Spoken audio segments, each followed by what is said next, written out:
देखो उसमें बहुत सारी छोटी छोटी कहानियां लिखी, उन कहानियों को पढ़ो, ठीक है, उससे कुछ सीखने की कोशिश करो। हिटलर के बारे में लिखा है कुछ थोड़ी बहुत चीजें, ठीक है। बाकी वो कहानी तुम्हें लिखना नहीं है वहां एग्जाम में, ना ही कहानी पूछी जाएगी। ऐसा नहीं होगा कि हिटलर के बारे में ऐसे कहानी की तरह की जन्म कब हुआ था, इससे मतलब नहीं है हमें। हमें क्या, उसकी आइडियोलॉजी समझनी है। हम पढ़ते इसलिए हैं कि जैसे पेपर 4 पढ़ोगे आप, एथिक्स पढ़ोगे ना, तो एथिक्स में जैसे पावर जब आती है, कहा जाता है, अभी इंटरव्यू में एक सर हैं, आईएएस हैं, तो वो क्वेश्चन पूछ रहे थे बच्चों से कि पावर, कहा जाता है कि पावर आने पर व्यक्ति क्या करता है, व्यक्ति का चरित्र उसके पास जब पावर आती है तब पता चलता है, कहा जाता है ना। अभी कोई पावर नहीं, तो क्या तुम्हारे बारे में कोई ऑब्जर्व कर पाएगा।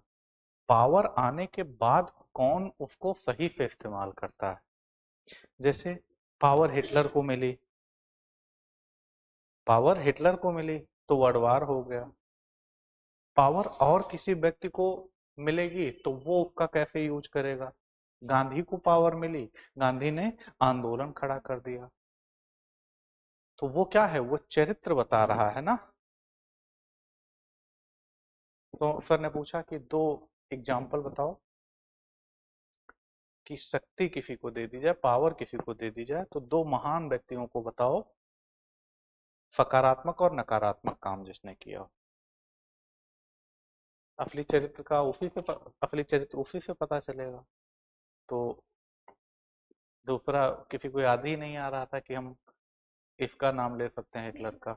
हाँ, कोई बता रहा था नीरव मोदी, कोई कुछ अलग अलग लोग बता रहे थे, ठीक है। तो ये चीजें मैटर करती हैं। अब हमने क्या बताया था, नाजीवाद और फासीवाद बता दिया था हमने। उसमें समानताएं कौन कौन सी थी, तो बहुत सारी समानताएं आप लोगों ने देखी और पढ़ी हैं उसमें, ठीक है। अब देखो उसमें बहुत सारी ऐसी चीजें हैं जो असमानता है दोनों में। वो कौन कौन सी हैं उसमें, दोनों में सिमिलरिटी और डिसिमिलरिटी, यानी असमानता कौन कौन सी देखने को मिल रही है। जो नाजीवाद है उसमें क्या है, हिंसा कम है या ज्यादा है, उसमें हिंसा क्या है, बहुत ज्यादा है, एक्सट्रीम है। तो वायलेंस क्या है इसमें, ज्यादा है। हिंसा क्या है इसमें, ज्यादा है। यहां पर हिंसा क्या है, नाजीवाद में हिंसा क्या है, ज्यादा है। लिख लो डिफरेंस, हिंसा ज्यादा है। देखो इस विचारधारा में हिंसा क्या है, ज्यादा है। यहाँ क्या है, वायलेंस क्या है, कम है। हिंसा यहाँ क्या है, कम। यहाँ हिंसा क्या है, कम।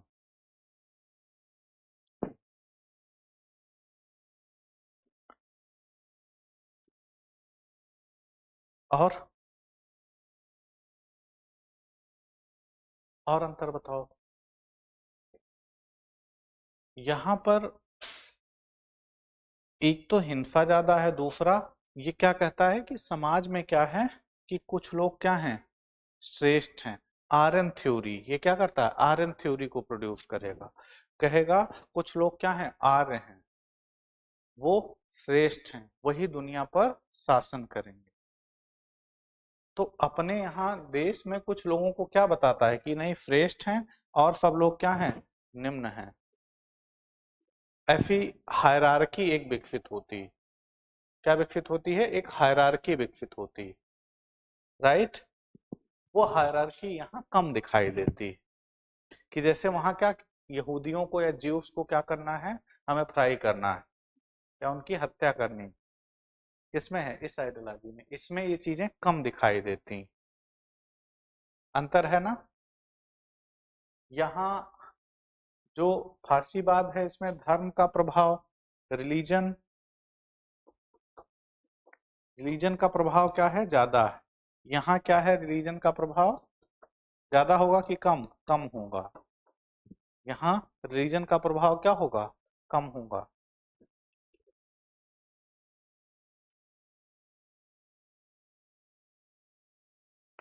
ठीक है, तो ऐसे क्या है, कुछ मूलभूत इनमें क्या है अंतर जो आपको देखना है। और बताओ, और कोई अंतर?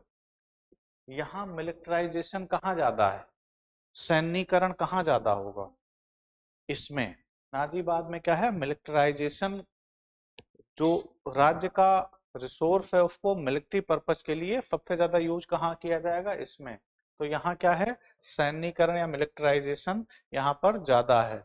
रिसोर्स को मिलिट्री यूज के लिए खर्च करने, resource for military use, resource को मिलिट्री के यूज में कहाँ ज्यादा लिया जाएगा, इसमें। इसमें क्या होगा, कम यूज होगा, लेस यूज होगा इसमें। ठीक है, तो इस तरह के कुछ अंतर हैं इसमें। ठीक है, ये रेसिस्ट, ये आइडियोलॉजी क्या है, ज्यादा रेसिस्ट है।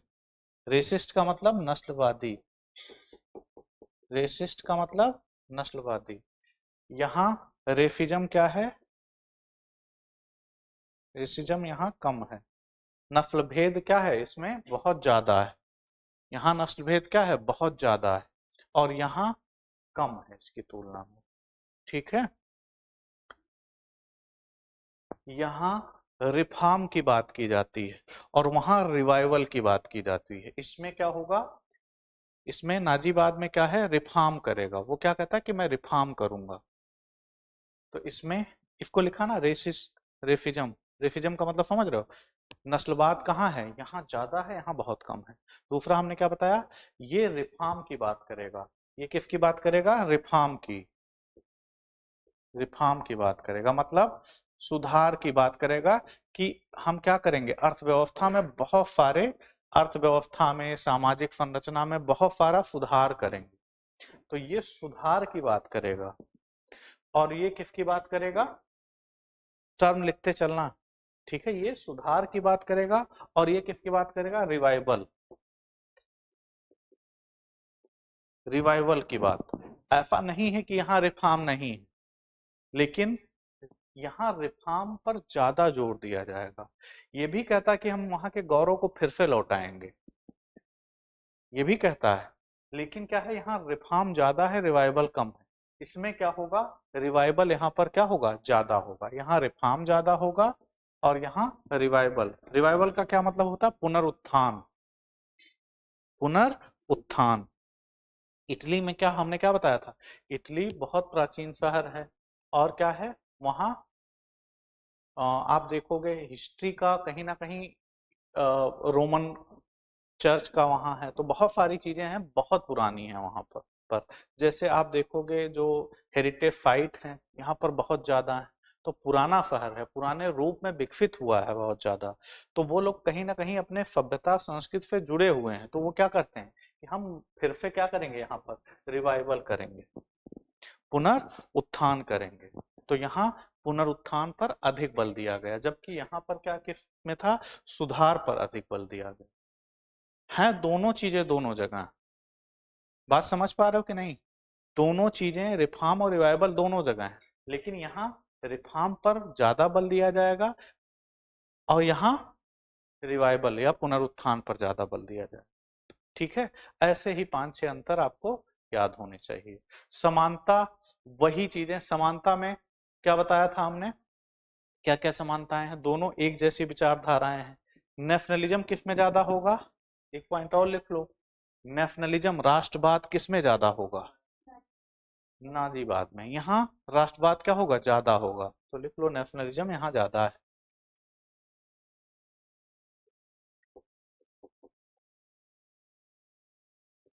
नेशनलिज्म यहाँ ज्यादा है, राष्ट्रवाद यहाँ क्या है, ज्यादा है।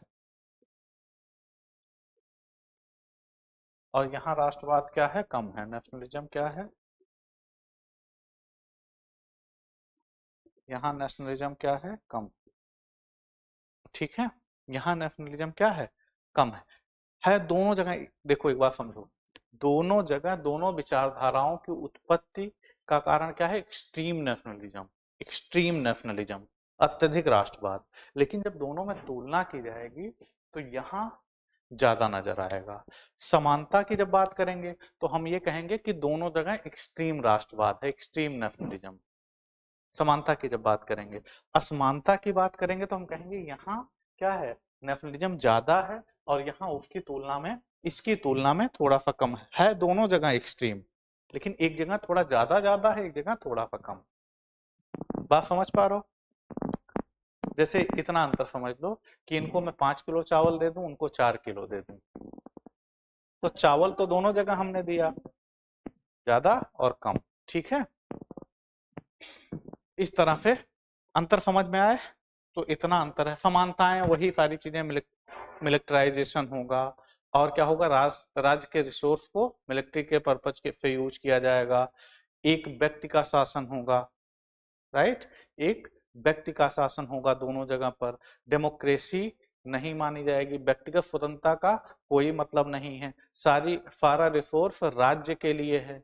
ठीक है, राज्य को ही शक्ति मिलेगी, राज्य शक्तिशाली है। राज्य शक्तिशाली का मतलब ये है कि राज्य शक्तिशाली तब होगा जब वहां एक व्यक्ति बैठा होगा, तो उस व्यक्ति का क्या है कि उस व्यक्ति का शब्द ही क्या है, कानून। समझ रहे हो? तो सारी शक्तियां राज्य को मिली, और राज्य कौन गवर्न कर रहा है, एक व्यक्ति। तो एक व्यक्ति को जो मन करेगा करेगा। तो इस तरह से हम अंतर इसको समझ सकते हैं। समानता, जितने इसके फीचर्स हैं वो समानता है, कुछ अंतर यही बेसिक है इसमें। समझ में आ रहा है कि नहीं? तो ऐसे अंतर को आपको याद रखना है। अब भूलोगे कि नहीं? अब अगला चैप्टर बताओ क्या है, बुक लाए हो ना?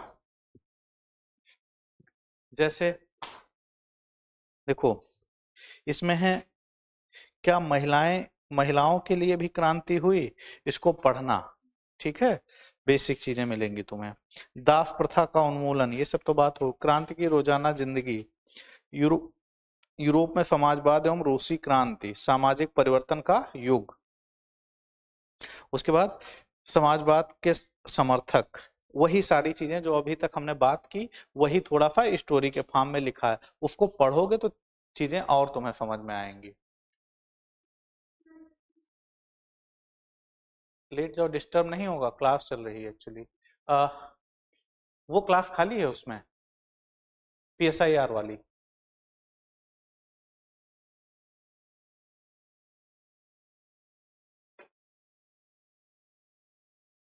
चक्कर आ रहा है? इंटरव्यू तो नहीं दिया इस लड़की ने? हाँ हाँ, कौन तो? अच्छा, रूसी क्रांति और सोवियत संघ।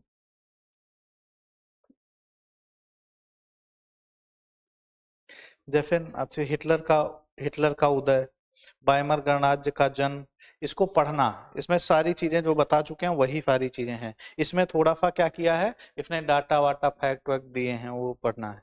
हिटलर का उदय फिर है, हिटलर का उदय कैसे हो रहा है, लोकतंत्र कैसे ध्वंस हो रहा है, नाथियों का विश्व दृष्टिकोण क्या है, जितनी बातें हमने बताई हैं वही सब है इसमें, इसको पढ़ना। पढ़ लोगे ना आप? उसके बाद जर्मनी में युवाओं की स्थिति, तो युवाओं की क्या स्थिति होगी, हमने सबको बताया था ना, वृद्धों का काम क्या होगा, युवाओं का काम क्या होगा। सबको क्या किया जाए कि नहीं, सेना में सबको भर्ती होना है। आम जनता और मानवता के खिलाफ अपराध, ये सब इमोशनल वाली चीजें हैं, तो इसको पढ़ लेना। ठीक है, इसको पढ़ना। लेकिन गांधी जी ने हिटलर को लेटर लिखा था, इसको पढ़ लेना। अब अगला चैप्टर क्या है, वन्य समाज और उपनिवेशवाद। मिला चैप्टर? इसके पहले खंड द्वितीय है, जीविका मतलब livelihood, economy and society. Livelihood, economy and society, खंड 2 मिला? मिला सबको? कुछ लोग लाए ही नहीं होंगे। मिल गया ना? क्या क्या लिखा है, हेडिंग क्या है? हाँ, तो मतलब लाइवलीहुड, इकोनॉमी एंड सोसाइटी।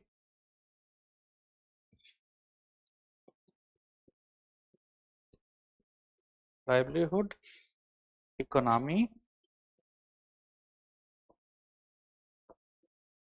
और सोसाइटी,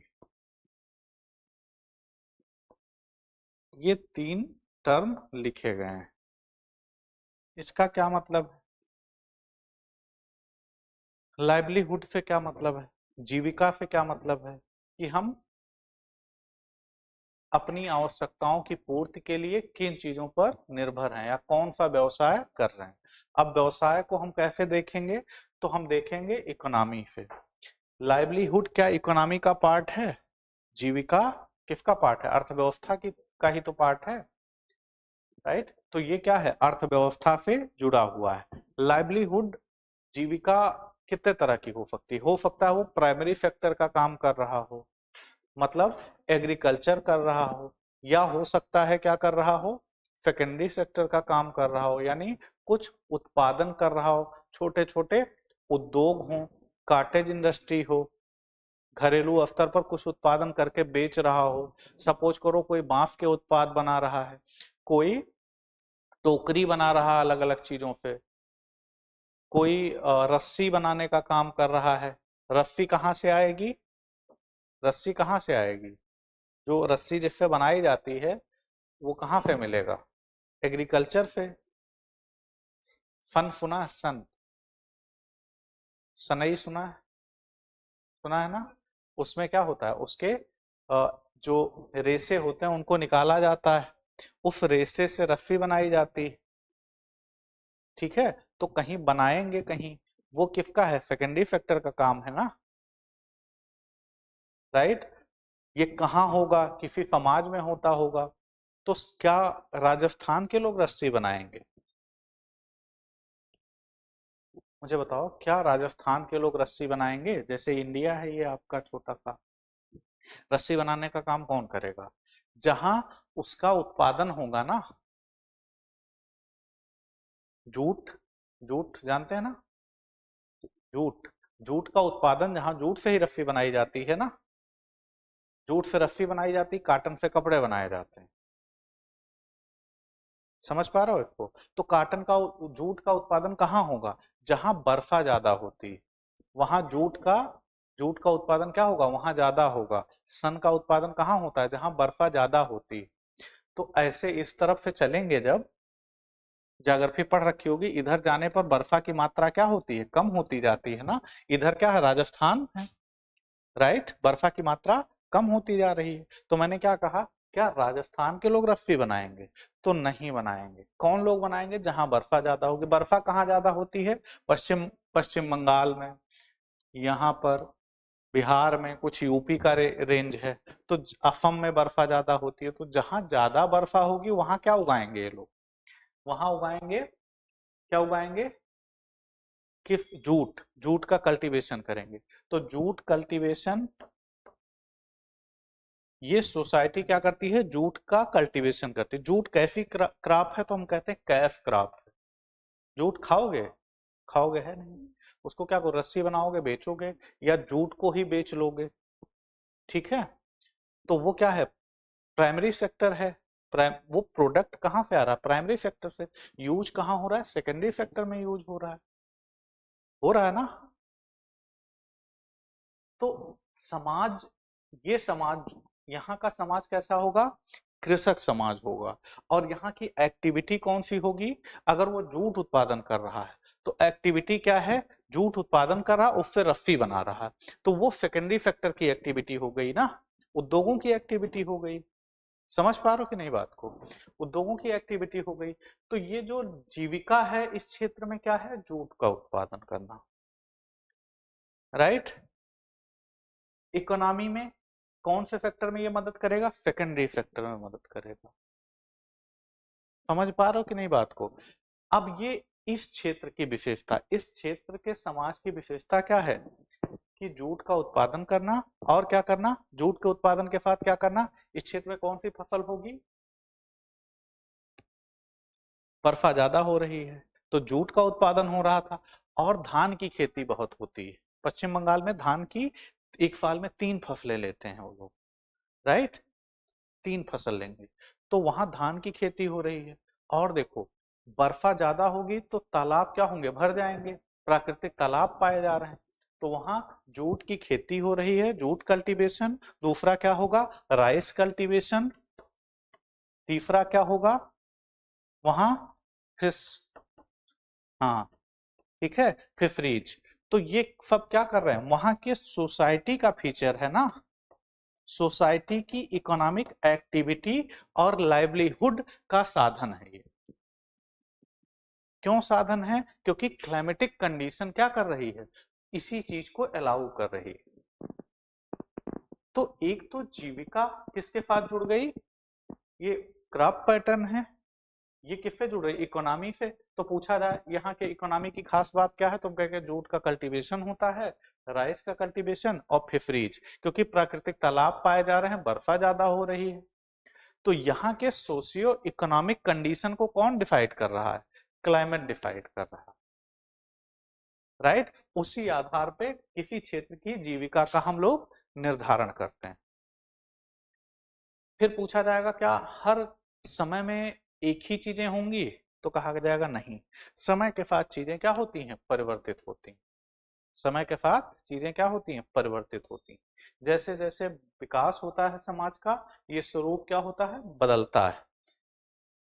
ये यहाँ सोसाइटी की खास बात थी, और ये सब क्या है, एक दूसरे से जुड़े हुए, यानी लाइवलीहुड, इकोनॉमी और सोसाइटी।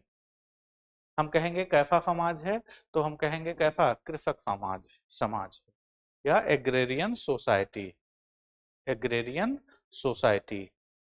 तो एग्रेरियन सोसाइटी कहने का मतलब क्या है, वहां कृषि प्रधान अर्थव्यवस्था है। बात समझ में आ रहा है ना, तो ये सारी चीजें हर क्षेत्र एक स्पेस पे फिक्स होंगी, ना ही हर क्षेत्र में। अब जैसे थोड़ा सा एग्जांपल, हम यहाँ चले आए, ये कौन सा क्षेत्र है, तो गुजरात का और महाराष्ट्र का क्षेत्र है, गुजरात और महाराष्ट्र का क्षेत्र है। तो क्या गुजरात महाराष्ट्र में ये तीनों चीजें एक जैसी होंगी, आप कहोगे नहीं होंगी, क्योंकि क्या है, परिस्थितियां अलग हैं, भूगोल अलग है, एग्रीकल्चर में सॉयल अलग है, बर्फा अलग है, तापमान अलग है, आर्द्रता अलग है। तो जब इतनी चीजें अलग हैं, तो क्या सोशियो इकोनॉमिक कंडीशन एक जैसी होंगी, क्या सोसाइटी एक जैसी होगी, तो नहीं होगी। यहाँ किसकी खेती करोगे, किसकी खेती करोगे, यहाँ ब्लैक सॉयल पाई जाती है। तो ब्लैक सॉयल पाई जाएगी तो हम क्या करेंगे, कॉटन कल्टीवेशन, ठीक है, कपास का उत्पादन यहाँ पर करेंगे, राइट। तो कपास का अगर करेंगे और गन्ने की खेती करेंगे, ठीक है, और क्या, मक्का उगाएंगे यहाँ पर, तो इकोनॉमिक एक्टिविटी क्या हो गई, यहाँ चेंज हो गई ना। अब कॉटन उगाएंगे तो क्या है, यहाँ का क्लाइमेट कैसा, ह्यूमिड क्लाइमेट है, ह्यूमिड क्लाइमेट है, हमने क्या बताया था, आईडी सॉरी, ह्यूमिड क्लाइमेट है। अगर यहाँ आर्द्रता ज्यादा पाया जा रहा है इस रीजन में, इस रीजन में अगर आर्द्रता ज्यादा है, तो वो आर्द्रता क्या करेगा, उस आर्द्रता का ह्यूमिडिटी का क्या प्रभाव होगा। देखो हमने क्या बताया था कि ह्यूमिडिटी जब होती है तो वहां टेक्सटाइल इंडस्ट्री का विकास ज्यादा होता है। क्यों होता है बता रहे हैं, जब हम कपड़े बुनते हैं ना, मशीनों से जब कपड़ा बुना जाता है तो रेसे टूटते नहीं, अगर ह्यूमिडिटी नहीं होगी तो रेसे टूटने लगेंगे, जो कपड़े की क्वालिटी होगी अच्छी नहीं होगी। तो कोस्टल एरिया में क्या होगा, यहाँ क्या है, समुद्री प्रभाव है ना, इस रीजन में समुद्री प्रभाव है, तो जब हवाएं चलती हैं तो बहुत सारा मॉइस्चर लेके आती हैं अपने साथ, तो एटमॉस्फेयर में यहाँ मॉइस्चर कंटेंट ज्यादा पाया जाएगा, मॉइस्चर कंटेंट ज्यादा होगा तो कहीं ना कहीं टेक्सटाइल इंडस्ट्री का विकास इस रीजन में क्या होगा, ज्यादा हो। तो कॉटन की खेती हो रही थी और ह्यूमिड क्लाइमेट था, इसलिए टेक्सटाइल इंडस्ट्री का विकास हो गया, मतलब वस्त्र उद्योग का विकास, वस्त्र उद्योग का विकास क्या होगा, यहाँ पर ज्यादा होगा। ब्लैक सॉयल है जो क्या कर रही है, कॉटन के एग्रीकल्चर को प्रमोट कर रही है। ब्लैक सॉयल क्यों कर रही है, ब्लैक सॉइल इसलिए कर रही है, ब्लैक सॉइल के पार्टिकल्स बहुत छोटे छोटे होते हैं, वाटर होल्डिंग कैपेसिटी ज्यादा होती है, वो वाटर को लंबे समय तक होल्ड कर सकती है। अगर वाटर को लंबे समय तक होल्ड कर लेगी तो उसका क्या प्रभाव होगा, प्लांट को लंबे समय तक नमी मिलती रहेगी। अगर सपोज करो वर्षा नहीं हुई लंबे समय तक, तब भी प्लांट सस्टेन करेगा। और देखो वर्षा अगर ज्यादा होगी तो जो काटन बाल आते हैं ना, जो फ्लावरिंग होता है उसी से काटन निकाला जा, देखे हो कि नहीं, देखा है ना, काटन बाल देखा है। तो काटन बाल में क्या होगा, वो ऊपर जो है, जो रुई बनती है, काटन बनता है ऊपर बनता है। अब सोचो वो उसमें फ्लावरिंग हुई, वर्षा हो गई, और उसमें अगर पानी चला गया तो वो काटन क्या होगा, बेकार हो जाएगा। इसके लिए क्या क्या चाहिए, खुली धूप चाहिए। तो खुली धूप चाहिए, लेकिन तो बर्फा से पानी नहीं चाहिए उसको, उसको मिट्टी इस तरह चाहिए कि वाटर होल्ड करके रखी हो। तो यहाँ की मिट्टी उस तरह की है जो सपोर्ट करती है उसको, राइट। तो यहाँ पर क्या है, क्लाइमेटिक कंडीशन सपोर्ट कर रही। यहाँ की सोसाइटी कैसी होगी, इसी तरह की सोसाइटी होगी। क्या यहाँ सोसाइटी से अलगाव होगा ना, बिल्कुल अलगाव होगा, क्योंकि फूड पैटर्न इनका क्या होगा, अलग हो जाएगा। फूड पैटर्न क्या होगा, अलग हो जाएगा। तो बहुत सारी चीजें क्या करती हैं, कहीं किसी एरिया की सोसाइटी को निर्धारित करती है, और समय काल परिस्थिति के अनुसार इसमें क्या होता है, बदलाव होता है। समय काल परिस्थिति के अनुसार क्या होता है, इसमें बदलाव होता है। जैसे जैसे एडवांस इक्विपमेंट आते जाएंगे, सपोज करो पंजाब हरियाणा के क्षेत्र में पहले चावल की खेती करना बहुत मुश्किल था, अब अच्छी खेती की जाती है, क्योंकि हम क्या कर रहे हैं, अब आसानी से प्रोवाइड कर ले रहे हैं जो उनको चाहिए, जो प्लांट के लिए चाहिए, इरिगेशन चाहिए, फर्टिलाइजर चाहिए, ठीक है, इंसेक्टिसाइड चाहिए, सारी चीजें हमें उपलब्ध हैं। देखो दो बातें होती हैं, फसल किस पे निर्भर करती है, वर्षा पर, ठीक है। लेकिन अगर वर्षा नहीं हो रही है तो आर्टिफिशियल तरीके से हम सिंचाई कर सकते हैं, लेकिन सिंचाई के साधन उपलब्ध होने चाहिए ना। तो पंजाब हरियाणा के क्षेत्र में क्या है, कैनाल इरिगेशन वहाँ बहुत ज्यादा है, वहाँ ट्यूबवेल इरिगेशन बहुत ज्यादा है, वहाँ लोगों के पास रिसोर्स बहुत ज्यादा है। तो वो क्या करते हैं, इन्वेस्टमेंट करते हैं कृषि में, और वर्षा कम होने के बावजूद भी कृषि प्रोडक्टिव एग्रीकल्चर प्रोडक्टिविटी सबसे ज्यादा वहां पर, ठीक है। तो ये सब कहीं ना कहीं एक क्षेत्र की सोसाइटी को भी, जीविका को भी निर्धारित कर रहे हैं, वहां की इकोनॉमी को निर्धारित कर रहे हैं, और इन सबका प्रभाव वहां के समाज पर पड़ रहा है। जो तीज त्योहार हैं वो किस तरह के होंगे, हमारे यहाँ जो त्योहार हैं वो फसल आधारित त्योहार होते हैं, ठीक है। आप देखो होली मनाते हो, दिवाली मनाते हो, तो दिवाली में देखो नए अनाज का, जो नया अनाज उत्पन्न होता है वो रखा, मटके में वो रखा जाता है ना, इस तरह का है, सबने देखा होगा। तो वो परंपरा है, वो क्या है, परंपरा बनी हुई है उस तरह की। तो जिस तरह की, जहां पर व्यवस्था होगी, जिस तरह का एग्रीकल्चर प्रोडक्ट होगा, उसी तरह का वहां पर कल्चर बनता जाएगा, उसी तरह का कल्चर बनता जाएगा, उसी तरह की चीजों को वहां पर यूज करेंगे। क्या हर जगह यही पैटर्न होगा कि होली पे वही यूज करना, नहीं, जहां जिस तरह का क्लाइमेट होगा, जहां जिस तरह का प्रोडक्ट होगा, उसको उसी रूप में यूज करेंगे। साउथ में आप देखो, वो कुछ खाएंगे कुछ बनाएंगे, उसमें नारियल जरूर होगा, कोस्टल एरिया पे। हाँ, इनके सभी खानों में बिना नारियल के कुछ होता ही नहीं। पूजा करेंगे तो उसमें नारियल है, बात की नहीं, पूजा में हम लोग भी नारियल यूज करते हैं, लेकिन वहां क्या होगा, वहां ज्यादा यूज होगा, ठीक है, क्योंकि ट्रेंड है ये, वहां क्या है, वो ट्रेंड बना हुआ है इस रीजन।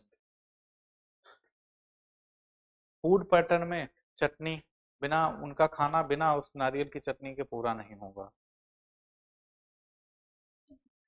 वो अक्सर देखो साउथ इंडियन फूड में आप देखोगे नारियल की चटनी मिलेगी आपको, क्योंकि वो ट्रेंड है वहाँ, वहाँ वो पाया जा रहा, तो उस हिसाब से कल्चर विकसित हुआ है।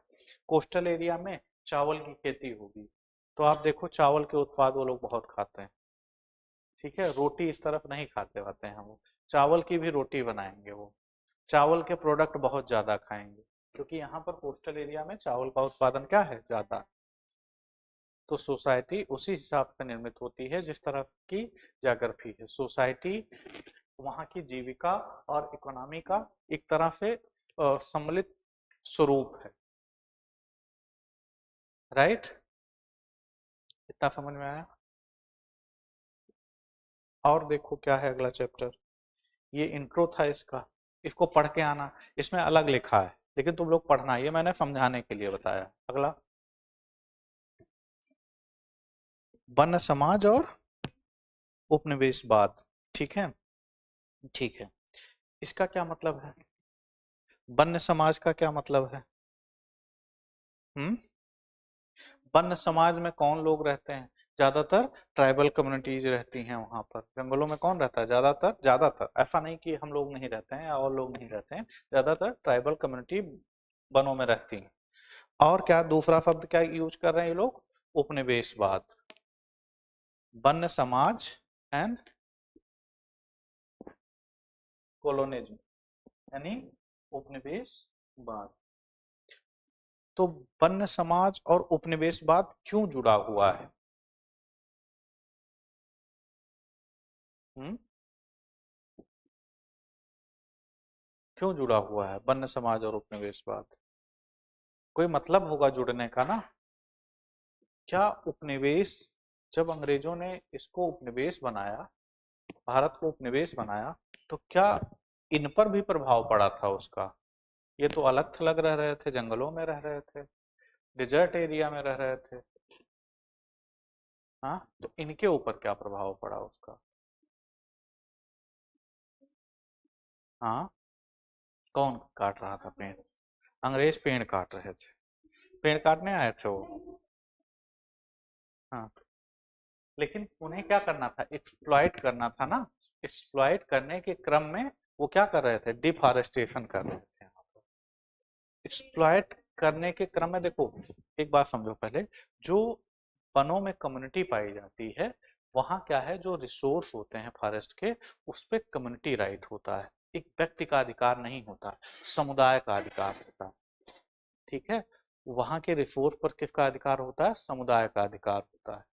कि जैसे हम लोग मान लो ट्राइब्स हैं हम लोग, तो कोई जमीन का टुकड़ा होगा तो वो व्यक्तिगत मेरा नहीं होगा, उस पर कम्युनिटी राइट होगा।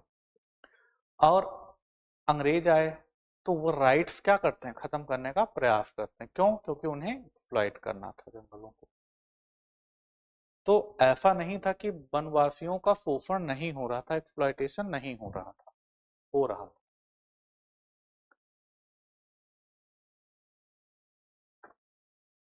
लेकिन क्या हुआ, इसके कारण एक्सप्लॉइटेशन और बढ़ने लगा। हमारे यहाँ क्या था? हमारे यहाँ क्या था? हमारे यहाँ जो एक्सप्लॉइटेशन का स्वरूप था वो क्या था? कि जैसे देखो, अगर जंगल में ज्यादा जाओगे तो उनके साथ संघर्ष बढ़ेगा। अगर उनको एक्सप्लॉइट किसी रूप में करने का प्रयास करोगे तो संघर्ष बढ़ेगा। तो समाज में जो जैसे मनी लैंडर थे, मनी लैंडर का मतलब समझते हो? कौन होता है?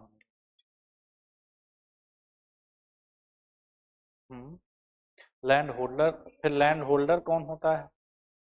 मनी लैंडर का मतलब, हाँ, जो क्या करते हैं, समाज में कुछ लोग होते हैं ना जो सबको पैसा देते हैं ब्याज पर। तुम्हें जरूरत है। हाँ राइट, साहूकार।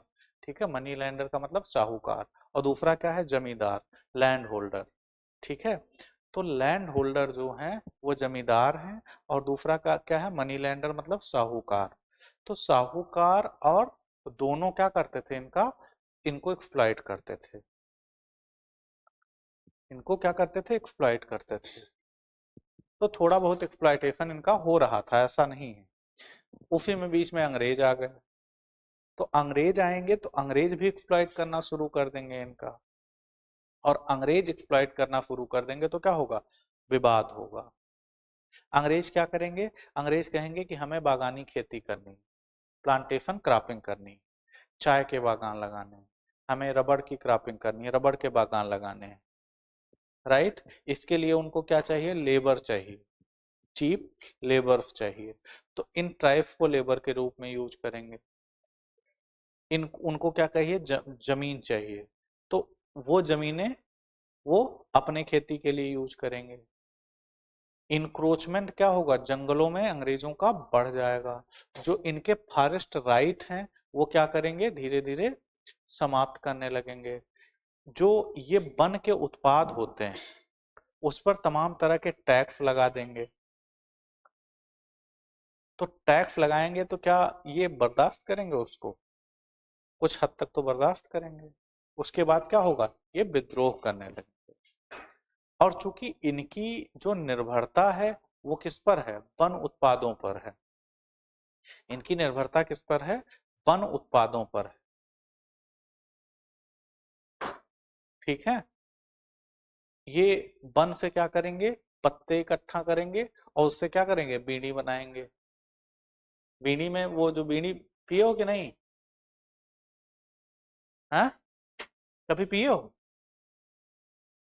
तो उस उस प्रोडक्ट को क्या करते हैं ये लोग, उससे क्या करते हैं, प्रोडक्ट बनाएंगे कुछ ना, उसको, उसकी मार्केट वैल्यू होती है अपनी, तो उससे प्रोडक्ट बनाएंगे, उसको ये लोग क्या करेंगे, यूज करेंगे। उस प्रोडक्ट को ये लोग क्या करेंगे, यूज करेंगे। ये लोग जो हनी है, मधु, वो जाएंगे निकालेंगे, उसको मार्केट में बेचेंगे। तमाम तरह की जड़ी बूटियां होती हैं जो मेडिसिनल यूज के लिए होती हैं, उससे उसको यूज करेंगे, उससे लाभ कमाएंगे। लेकिन ये सस्टेनेबल यूज करते हैं, सतत प्रयोग करते हैं, जिससे ऐसा नहीं होगा ये पूरा जंगल साफ कर देंगे, ऐसा नहीं करेंगे। क्योंकि जंगल से इनकी आस्था भी जुड़ी होती है। इनके जो स्थानीय देवता होते हैं जिनको ये मानते हैं वो भी जंगल में रहते हैं। तो ये जंगल को बनाए रखना चाहते हैं, उसका यूज तो करते हैं लेकिन एक्सप्लॉइट नहीं करते हैं, उसका शोषण नहीं करते हैं। ऐसा नहीं होगा कि ये पूरा पेड़ काट डालें, इन्हें सूखी टहनियां हैं वो काट लेंगे। समझ पा रहे हो, लकड़ियां अगर एकत्रित करना है इन्हें तो ये पेड़ पूरा नहीं काटेंगे, सूखी टहनियों को यूज करेंगे, उसके सूखे पत्तों को यूज करेंगे। एक्सप्लॉइट नहीं करते हैं पूरी तरह से। अगर, हाँ तो वो फ्लैश एंड बर्न कल्टीवेशन करते थे, उसको क्या कहते हैं, झूम कृषि। झूम कृषि या फ्लैश एंड बर्न कल्टीवेशन, कर्तन दहन प्रणाली उसको कहा जाता है। राइट, खेती का तरीका भी इनके क्या है, अलग है। तो ये सब क्या है, ये सब इनकी विशेषताएं हैं। और उसमें जब इंटरफेयर होगा, अभी तक कौन शोषण कर रहा था, भारतीय थोड़ा बहुत कर रहे थे। जब अंग्रेज आएंगे तो अंग्रेज कहेंगे कि हमें इस जमीन पर जो तुम्हारा अधिकार है इस पर टैक्स चाहिए, जो वन के उत्पाद हैं जिसको तुम यूज कर रहे हो इस पे टैक्स चाहिए हमें। उसके बाद बेगारी भी इनसे कराएंगे। तो इनके मन में क्या होगा, गुस्सा बढ़ेगा। और खास बात, इनका किसी संसाधन पर हमने क्या बताया, कम्युनिटी राइट होता है। इनका संसाधन पर वहां क्या होता है, कम्युनिटी राइट होता है। अगर कम्युनिटी राइट होगा तो विद्रोह क्या होगा, कम होगा कि ज्यादा होगा, ज्यादा होगा। क्यों? क्योंकि सीमित संसाधन है, उसी पर सबके अधिकार हैं, तो उन अधिकारों के लिए वो क्या है, सचेत है। ठीक है, एक दूसरे से जुड़े हुए हैं। सामाजिक जो सोशल नाम्स होते हैं, जो सामाजिक सोशल बॉन्ड्स होते हैं, उससे वो क्या है, जुड़े हुए हैं आपस में। तो जब ये रिवोल्ट करेंगे तो रिवोल्ट क्या होगा, बहुत भयानक होगा।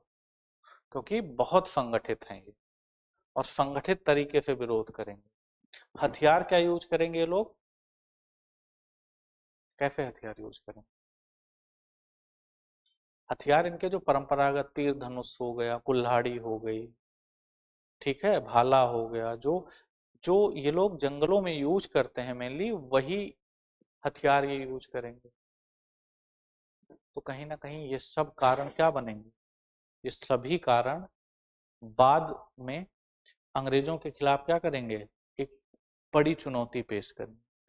तो हम लोग यूपीएससी में क्या, यूपीएससी ऐसे क्वेश्चन पूछता है कि टाइप औपनिवेशिक काल में अंग्रेजों के खिलाफ, हाँ, जो जनजातीय विद्रोह थे उसके क्या कारण थे। संगठित जनजातीय विद्रोह के क्या कारण थे? तो कारणों में हम यही सारे पॉइंट लिखेंगे, जितनी अभी हम लोगों ने बात की वही हम लोग वहां पर लिखेंगे। अब यही क्वेश्चन मेंस में तुम्हारे आएगा, यही क्वेश्चन क्या होगा, मेंस में आएगा। तो उपनिवेशिक काल में क्या था कि जैसे ये लोग स्लैश एंड बर्न कल्टीवेशन कर रहे थे, तो स्लैश एंड बर्न कल्टीवेशन कर रहे हैं, अंग्रेज कर रहे हैं, इस पर टैक्स होता है हमारा। और ये लोग खेती कैसे करते हैं कि एक जगह काटेंगे पहले पेड़ को, उसके बाद जला देंगे, वहीं छोड़ देंगे, सूख जाएगा, फिर जला देंगे। और जब जला देंगे तो उससे क्या होगा,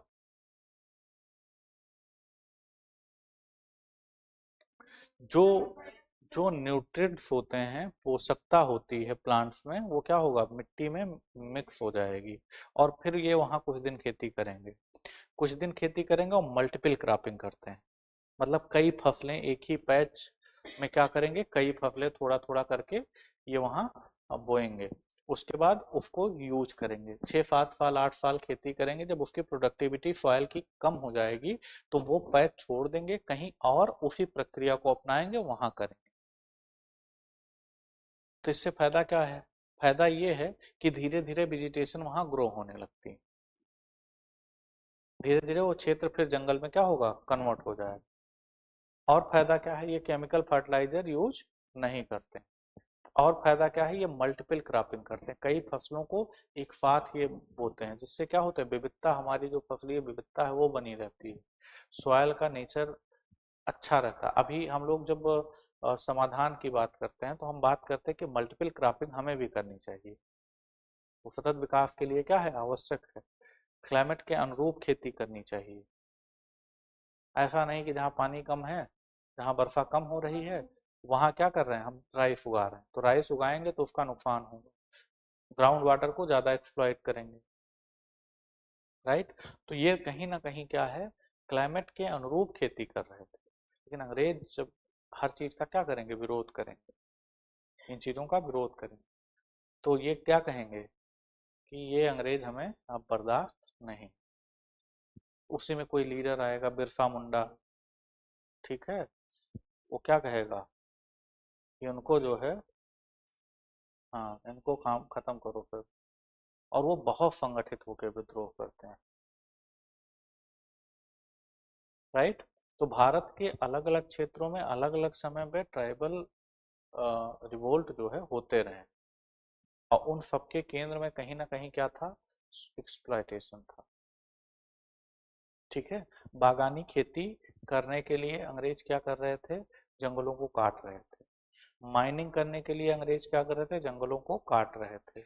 रेलवे बिछाने के लिए अंग्रेज क्या कर रहे थे, जंगलों को काट रहे थे। तो जब ये सारी चीजों के लिए अंग्रेज जंगलों को काटेंगे तो क्या होगा, विद्रोह होगा, राइट। क्लियर हो रहा है कि नहीं कुछ, इस चैप्टर में और कुछ है?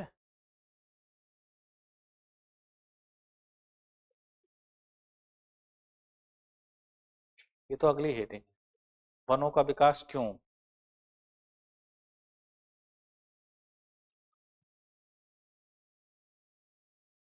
हम्म, पढ़ पाओगे इसको, औपनिवेश और वन्य जीवन, क्या, और अंग्रेज क्या करेंगे, देखो बता रहे हैं। और क्या है, अंग्रेज अंग्रेज आए हैं वहां से तो बंदूक बंदूक लेके आए हैं, उन्हें शिकार करना है। और जब वो शिकार करेंगे, वन्य जानवरों का शिकार करेंगे, तो वो क्या है, एक इकोसिस्टम उन्होंने निर्मित कर रखा है ना। वन्य जानवरों का शिकार करने के क्रम में ये कहाँ जाएंगे, ट्राइबल एरिया में, ठीक है। तो शिकार करेंगे, उससे भी बहुत सारी दिक्कतें पैदा होंगी। क्या करेंगे, शिकार करेंगे, उनके उत्पादों को यूज करेंगे, जैसे शेर का शिकार करते थे तो उसके चमड़े के लिए करते थे, जैसे हाथी दांत के लिए हाथियों का शिकार करते थे। तो अंग्रेज शिकार करेंगे, इससे भी कहीं ना कहीं डिस्टरबेंस क्या होगा, क्रिएट होगा। हम्म, खेती के लिए, राइट। समझ में आ रहा है कि नहीं, ये चैप्टर समझ में आया, छोटा सा चैप्टर 2 पेज का है ना, दिखाओ मुझे।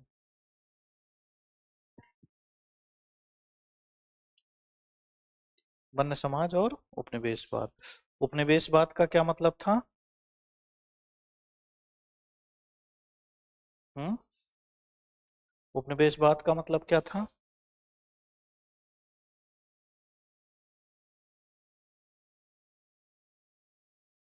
हम्म कौन कब्जा कर लेगा? ठीक है, कौन देश कब्जा कर लेगा?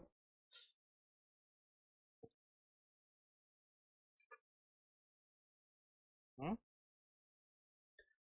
उपनिवेशवाद का क्या मतलब है कि जब कोई देश क्या करे, अपनी इच्छाओं आकांक्षाओं की पूर्ति के लिए या अपने आर्थिक आवश्यकताओं की पूर्ति के लिए क्या करे, किसी देश पर नियंत्रण स्थापित करे, या हम कहें प्रत्यक्ष राजनीतिक सत्ता स्थापित करे। Right, direct political power establish करे। तो वो क्या है, वो देश कौन सा हो जाएगा? वो औपनिवेशिक देश हो जाएगा, और ये देश क्या होगा, कॉलोनी हो जाएगी उसकी। ठीक है, तो यहाँ भारत में क्या था, ये सारी चीजें थी। दूसरी हेडिंग क्या है इसमें, क्यों वनों का विकास हुआ, क्यों वनों का विनाश हुआ? हम्म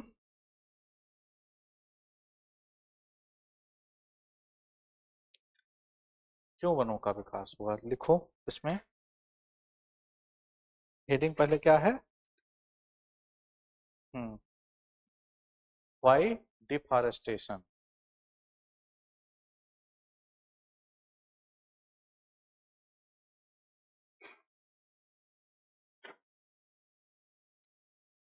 तो इसमें क्या है, पहला क्या करेंगे अंग्रेज, पहला कि अंग्रेजों अंग्रेज क्या करेंगे, कृषि क्षेत्र का विस्तार करेंगे। देखो अंग्रेज कृषि क्षेत्र का विस्तार क्यों कर रहे हैं, कृषि क्षेत्र का अगर विस्तार अंग्रेज करेंगे तो कृषि योग्य भूमि क्या होगी, बढ़ जाएगी। तो अगर कृषि योग्य भूमि बढ़ेगी तो उनका टैक्स भी तो बढ़ेगा, क्योंकि क्या है, लैंड रेवेन्यू मेन सोर्स है, उनके आय का मेन सोर्स क्या है, लैंड रेवेन्यू। तो ऐसे में वो क्या करेंगे, कृषि के विस्तार के लिए पेड़ों को क्या होगा, काटना शुरू कर देंगे। तो लिखो इसमें एक्सपेंशन ऑफ, पहला लिखो एक्सपेंशन ऑफ एग्रीकल्चर, कृषि का विस्तार। चैप्टर का नाम क्या लिखे हो?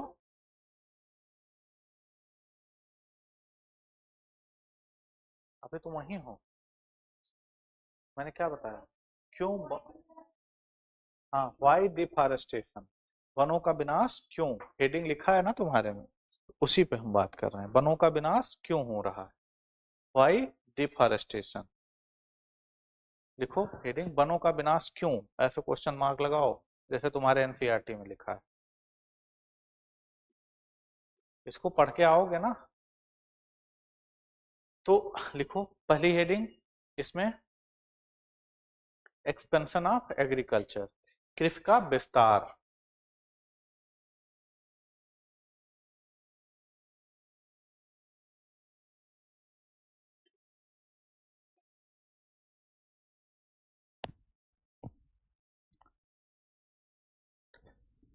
देखो लिखो, the Britishers wanted to increase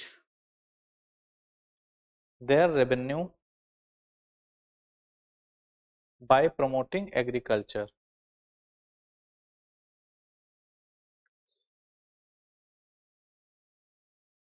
अंग्रेज कृषि को बढ़ावा देकर अपना राजस्व बढ़ाना चाहते थे।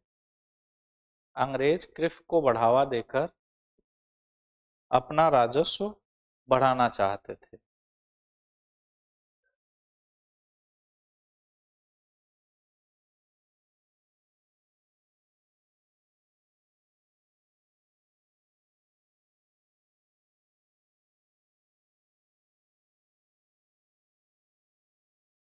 देखो अगला, Britishers promote cash crops, Britishers promotes cash crops like Indigo. अंग्रेजों ने नगदी फसलों को जैसे इंडिगो मतलब नील, काटन मतलब कपास,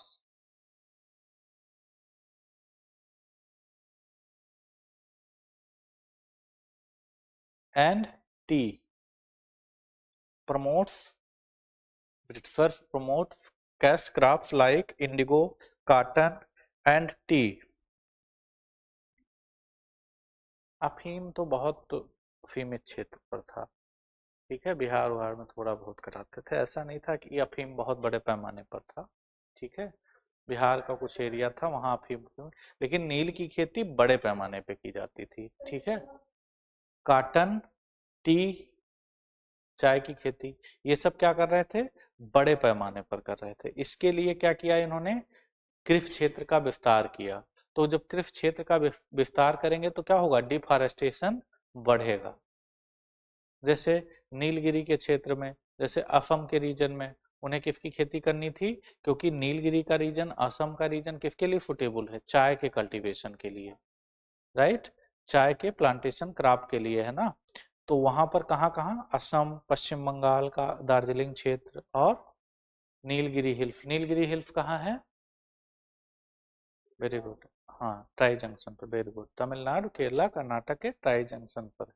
तो वो स्लोप है ना, वहाँ ढाल है, और इसकी खेती के लिए क्या चाहिए, ढाल चाहिए, स्लोप चाहिए, ताकि पानी वहां रुके ना, ज्यादा वर्षा हो लेकिन पानी स्टोर ना हो।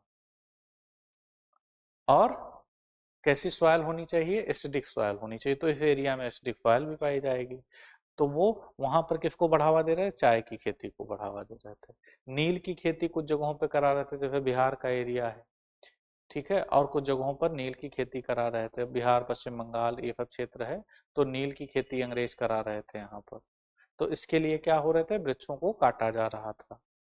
और क्यों हो रहा है, लिखो, एक्सपेंशन ऑफ, अगला, एक्सपेंशन ऑफ रेलवेज,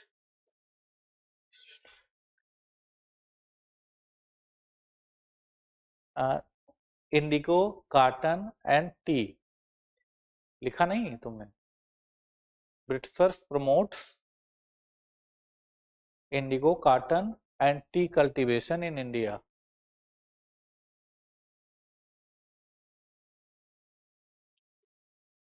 अब प्रमोट करेंगे तो खाली जगह तो है नहीं, तो पेड़ों को काटेंगे। एक्सपेंशन ऑफ रेलवे,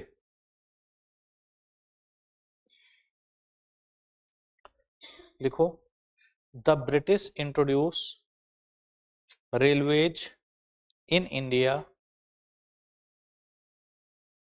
अंग्रेजों ने प्रशासनिक नियंत्रण और व्यापार के लिए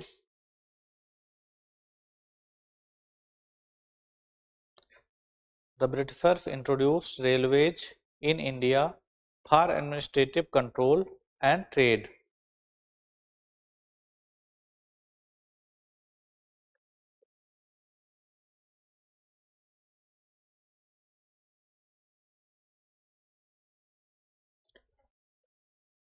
ठीक है,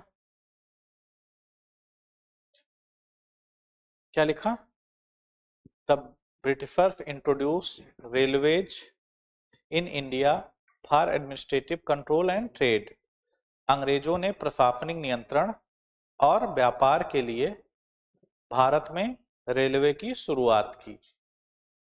क्या करने के लिए, क्या करा, प्रशासनिक नियंत्रण, एडमिनिस्ट्रेटिव कंट्रोल, और व्यापार के लिए, तो कैसे व्यापार के लिए, एडमिनिस्ट्रेटिव कंट्रोल कैसे करेंगे, सपोज करो किसी क्षेत्र में क्या है, रिवोल्ट हो गया और वहां सेना को भेजना है, तो रेलवे के माध्यम से आसानी से क्या है, भेजा जा सकता है।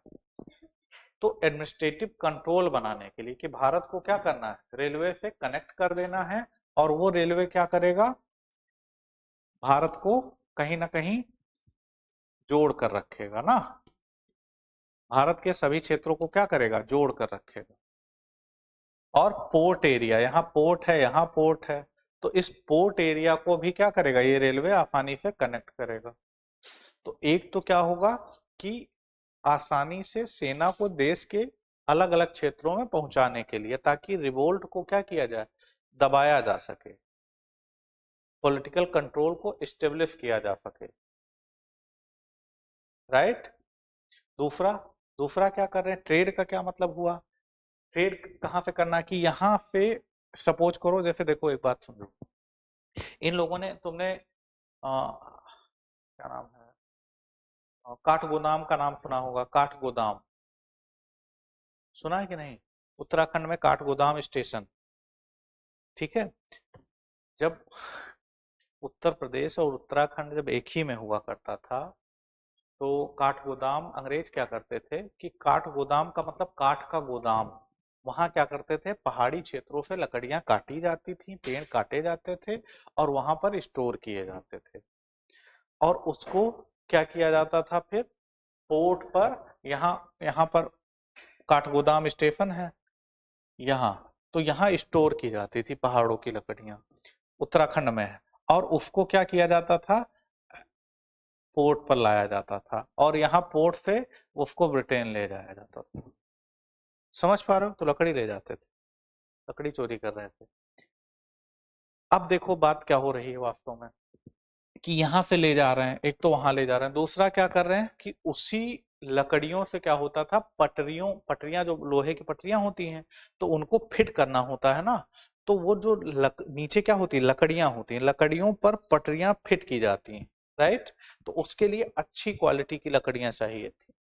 तो एक्सप्लॉयटेशन लकड़ियों का क्या होगा, जैसे जैसे रेलवे का विस्तार करना होगा तो लकड़ियों का कटाव क्या होगा, हजारों किलोमीटर रेलवे विस्तार करना है, तो क्या होगा, बड़े पैमाने पर जंगलों को काटना पड़ेगा, राइट। दूसरा, जो ट्रेन बनाई जाती है, ट्रेन में जो स्लीपर्स बनाए जाते हैं वो भी किसके बनाए जाते हैं, लकड़ियों के बनाए जाते हैं, राइट। अब तो बहुत सारे अलग अलग प्रोडक्ट आने लगे हैं बनाने के लिए, लेकिन लेकिन अभी भी लकड़ियां यूज होती हैं, पहले ज्यादा यूज होती थी, जो डिब्बे होते थे उसमें लकड़ियां बहुत ज्यादा यूज होती थी। ऐसे में अगर लकड़ियां ज्यादा यूज होंगी तो क्या होगा, उसकी जरूरत पड़ेगी, तो जरूरत पड़ने के कारण भी क्या होगा, वनों का एक्सप्लॉयटेशन होगा, राइट। तो ये सारी चीजें यहाँ पर रेलवे के विस्तार के कारण भी दूसरा, अगर ट्रैक बनाना है जंगल से होकर जाएगा, तो ऐसा तो है नहीं कि जितना ट्रैक बनाना है उतना ही प्लांट कटिंग होगा, दोनों तरफ जगह भी छोड़नी है। तो सपोज करो जंगल से रेलवे अगर बनाना है तो जंगल ऑलरेडी काटना पड़ेगा हमें, बात समझ पा रहे हो कि नहीं। तो रेलवे के विस्तार ने भी क्या किया, डिफॉरेस्टेशन बहुत बड़े पैमाने पर भारत में हुआ, ठीक है। लिखो, a massive amount of wood was needed for railway sleepers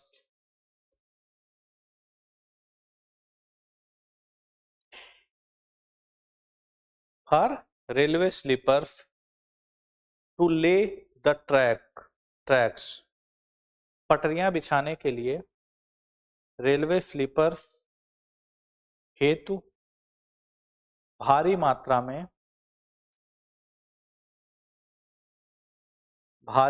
में लकड़ी की आवश्यकता थी, भारी मात्रा में लकड़ी की आवश्यकता थी। A massive amount of wood was needed for railway sleepers to lay the tracks। लिख लिया, पटरियां बिछाने के लिए रेलवे स्लीपर लकड़ी रेलवे स्लीपर हेतु भारी मात्रा में लकड़ी की आवश्यकता थी।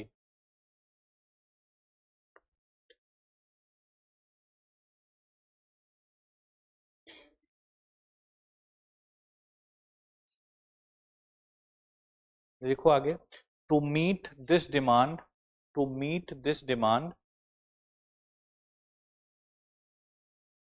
इस मांग को पूरा करने के लिए, टू मीट दिस डिमांड, इस मांग को पूरा करने के लिए forest were cut down on a large scale, इस मांग को पूरा करने के लिए बड़े पैमाने पर जंगल काटे गए।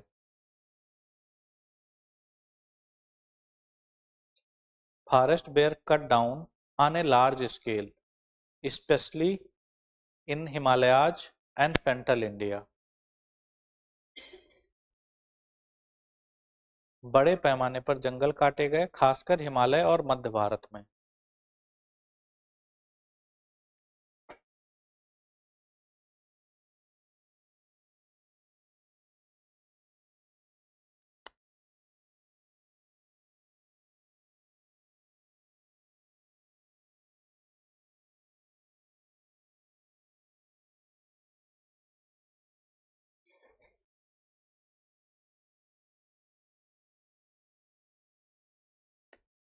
ठीक है, तो किसके लिए? पहला एग्रीकल्चर के विस्तार के लिए, दूसरा रेलवे के विस्तार के लिए। तो रेलवे का विस्तार का पर्पज क्या था? एडमिनिस्ट्रेटिव कंट्रोल बनाए रखना। दूसरा, ट्रेड को बढ़ावा देना, व्यापार भारत के अन्य क्षेत्रों के बीच आपस में व्यापार हो सके, और दूसरा क्या हो, आसानी से एक्सपोर्ट हो सके। एक्सपोर्ट करने के लिए सबसे उत्तम साधन कौन सा है? रेलवे है। रेलवे के माध्यम से भाई 30 डब्बा लगा है, बढ़िया लाद कर पोर्ट पर आसानी से पहुंचा देगा। और कोई साधन इतना इफिशियंट नहीं था जिसके माध्यम से इन उत्पादों को पोर्ट तक पहुंचाया जा सके। और कोई साधन था? नहीं था। ये सबसे बेहतर साधन था, रेलवे के माध्यम से। हवाई जहाज से ले जाओगे लकड़ी, बहुत लकड़ी से ज्यादा क्या होगा, उसका किराया महंगा हो जाएगा। ट्रक से भी नहीं ले जा सकते, तब भी महंगा पड़ जाएगा। रेलवे सबसे चीप साधन है, राइट। तीसरा अगला लिखो, शिप बिल्डिंग, जहाज निर्माण। तीसरा शिप बिल्डिंग।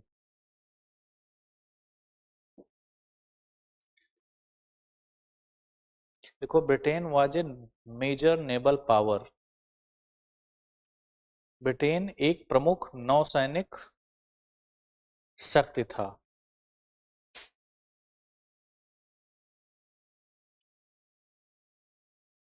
अब जहाज बनाना है तो जहाज किसकी बनेगी? लकड़ी की बनेगी, जाहिर सी बात है। उस समय तो लकड़ी का क्या होगा, बहुत व्यापक पैमाने पे यूज होगा, राइट। तो इसके लिए लकड़ियां कैसी चाहिए? बहुत मजबूत लकड़ियां चाहिए। इसके लिए जो वुड्स चाहिए वो क्या होनी चाहिए? बहुत स्ट्रांग होनी चाहिए। वो कहाँ मिलेगी? भारत में मिलेगी। तो उसके लिए ले जाएंगे, लिखो, Britain was a major naval power. Britain एक प्रमुख नौसैनिक शक्ति था। लिखो, Britain required a constant supply of strong wood. Britain को अपने जहाजों के निर्माण निर्माण और मरम्मत हेतु Britain required a constant supply of strong wood, specially teak. Strong wood, specially teak, for building and repairing, for ships.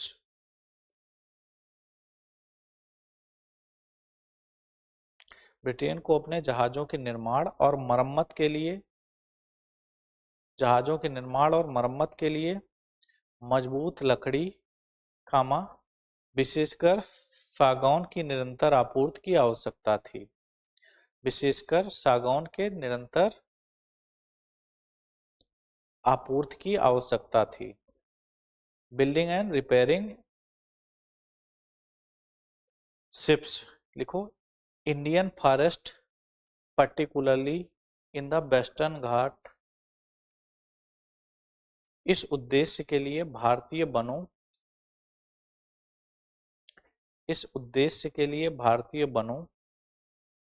विशेष रूप से पश्चिमी घाट के जंगलों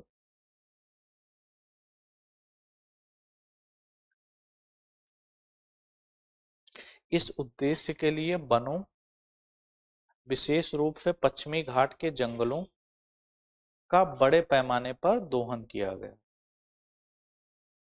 छूटा तो नहीं? विशेष रूप से पश्चिमी घाट के जंगलों का बड़े पैमाने पर दोहन किया गया। देखो, Indian forest particularly in the Western Ghat were exploited heavily for this purpose।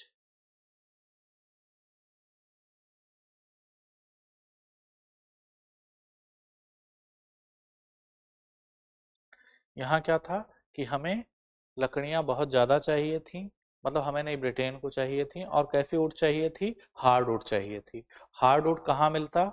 उनके जितने देखो ब्रिटेन कहाँ है, ब्रिटेन किस रीजन में है? मैप जब आप देखोगे तो ब्रिटेन कहाँ है? यहाँ पर है ना, यहाँ पर है। हम लोग कहाँ हैं? यहाँ पर हैं। तो इस रीजन में टेम्परेचर क्या होता है? ज्यादा होता है। टेम्परेचर ज्यादा होता है और वेपोराइजेशन इस कारण से ज्यादा होता है। वेपोराइजेशन ज्यादा होता है तो रेन क्या होगा? रेन भी यहाँ ज्यादा होगा। टेम्परेचर ज्यादा, वेपोराइजेशन ज्यादा, रेन यहाँ पर ज्यादा है। सारी चीजें क्या हैं? यहाँ पर ज्यादा हैं। जैसे जैसे ऊपर की तरफ जाएंगे तो ये सारी चीजें क्या होंगी? कम होती जाएंगी। आप देखेंगे जहां पर बर्फा ज्यादा होती है, जहां पर टेम्परेचर ज्यादा है, तो प्लांट के विकास के लिए दो चीजें सबसे महत्वपूर्ण है, एक तो रेन, दूसरा टेम्परेचर। टेम्परेचर ज्यादा होगा या सूर्य का प्रकाश ज्यादा होगा तो फोटोसिंथेसिस क्या होगी? ज्यादा होगी। तो फोटोसिंथेसिस ज्यादा होगा तो बायोमास का एक्यूमुलेशन उनकी बॉडी में ज्यादा होगा। लकड़ियां कैसी होंगी? हार्ड होती जाएंगी। जैसे जैसे हम यहाँ से ऊपर की तरफ बढ़ेंगे, लकड़ियां क्या होंगी? सॉफ्ट होती जाएंगी, यहाँ हार्ड होंगी। राइट? बात समझ में आ रही है? अब क्यों जरूरत पड़ती थी उन्हें भारत की लकड़ियों की? क्योंकि उनके पास उपलब्ध ही नहीं थी उस तरह के, जो जितनी हार्ड लकड़ियां भारत में उपलब्ध हैं या उनके उपनिवेशों में उपलब्ध थी, उतनी हार्ड लकड़ियां वहां पर उपलब्ध नहीं थी, उस क्वालिटी की नहीं थी। तो उन्हें जरूरत थी। और ब्रिटेन क्या था? नेवल पावर था। एटी महान कहता है ब्रिटेन लहरों पर राज करता है। क्या कहता है? ब्रिटेन लहरों पर राज करता है। एटी महान क्या कहता है? ब्रिटेन लहरों पर राज करता है। लहरों पर राज करने का क्या मतलब है? कि नौसैनिक शक्ति उसकी क्या है? बहुत स्ट्रांग है। नेवल पावर क्या है? बहुत स्ट्रांग। इसी के कारण वो दुनिया पर राज कर पाया।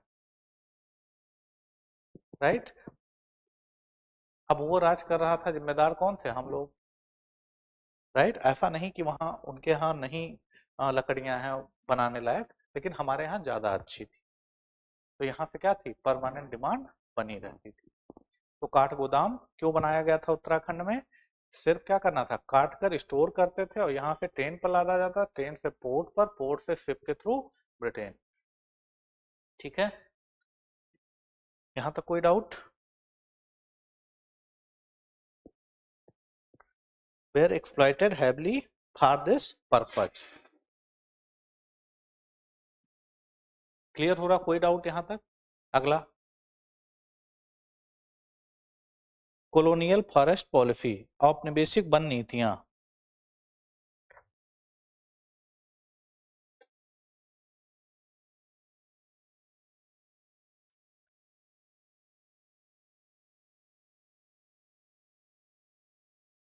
देखो, Britishers farm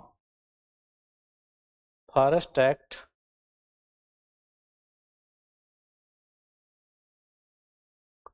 colonial forest policies, औपनिवेशिक वन नीतियां। Britishers form Indian forest act 1865 and 1878। देखो, अंग्रेजों ने भारतीय वन अधिनियम 1965, सॉरी 1865,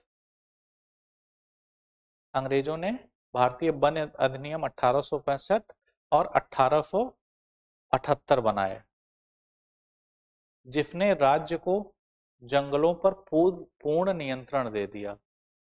जिसने राज्य को जंगलों पर पूर्ण नियंत्रण दे दिया। which gave the state complete control over forest, which gave the state complete control over forest।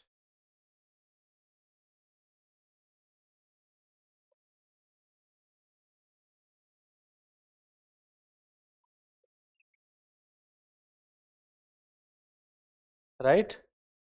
देखो,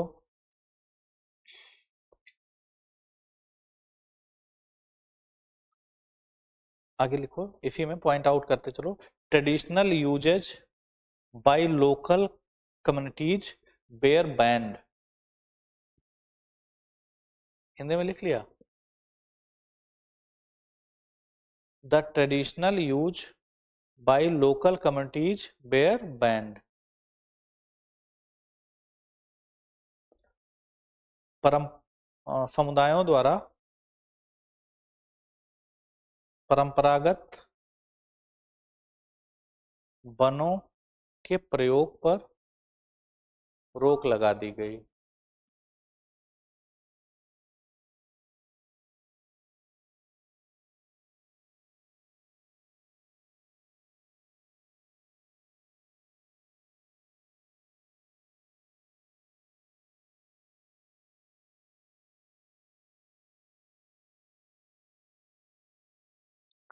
राइट, तो इस तरह से क्या हुआ, इस तरह से क्या हुआ, और क्या किया इन लोगों ने, अंग्रेजों ने क्या किया, कुछ जैसे किसी एरिया में कोई पर्टिकुलर कई तरह के प्लांट पाए जा रहे हैं, अंग्रेजों ने और क्या किया, प्लांटेशन किया। तो प्लांटेशन में इन्होंने मोनोकल्चर को प्रमोट किया। जैसे इन्हें टीक की जरूरत थी तो कहा कि यहाँ टीक लगा दो। तो जब टीक लगाओगे तो वहां की जो डाइवर्सिटी है वो क्या होगी, खत्म हो जाएगी ना। लिखो, the Britishers promote commercial plant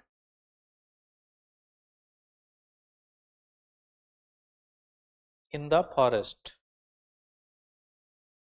अंग्रेजों ने वनों में व्यावसायिक रूप से महत्वपूर्ण वनों को बढ़ावा दिया।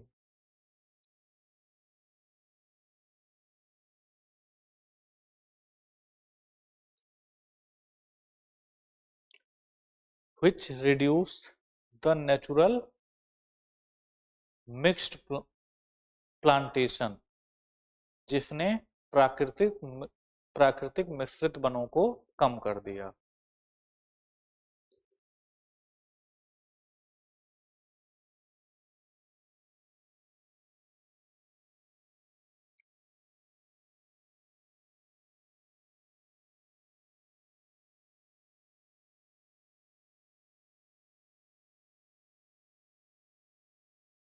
और क्या किया इन्होंने, ये समझ में आया कि नहीं। तो जो वन कानून आए उस पर भी क्या किया इन्होंने, बहुत ज्यादा नियंत्रण स्थापित किया कि अब वन किसका है, राज्य का नियंत्रण है। वन का किस, वनों पर किसका नियंत्रण है, स्टेट का कंट्रोल है। स्टेट कौन होल्ड कर रहा है, अंग्रेज। तो अंग्रेजों का नियंत्रण किस पे हो गया, वनों पर हो गया। तो वनों पर अगर होगा तो वनों का ये अपने अनुरूप यूज करेंगे ना, उससे क्या होगा, विरोध बढ़ेगा, ट्राइबल रिवोल्ट क्या होंगे, बढ़ेंगे। एक्सप्लॉयटेशन किसका बढ़ेगा, भारतीयों का एक्सप्लॉयटेशन क्या होगा, बढ़ जाएगा। तो वन नीतियां जो बनाई इन्होंने वो कैसी थी, इनके अनुकूल थी। दूसरा और लिखो, माइनिंग एंड इंडस्ट्रीज, खनन और उद्योग। माइनिंग एंड इंडस्ट्रीज, खनन और उद्योग।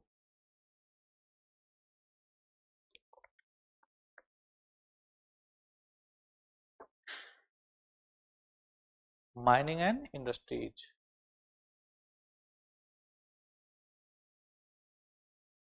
Mining and industries. अब माइनिंग क्यों करेंगे, क्योंकि रेलवे चलेगी तो किससे चलेगी, कोल से। पहले उस समय क्या है, कोल से ही रेल चल रही है ना, तो कोल चाहिए इनको रेलवे चलाने के लिए। तो उसके लिए भारत में रेलवे चलाना बहुत जरूरी है, इनकी व्यवस्था बनाने के लिए रेल बहुत जरूरी है। राइट, ट्रेड एंड कॉमर्स को बढ़ावा देने के लिए रेल जरूरी है, आयात निर्यात के लिए रेल जरूरी है, एडमिनिस्ट्रेटिव सेटअप बनाने के लिए रेल रेल जरूरी है। और रेल किससे चलेगी, कोल से चलेगी।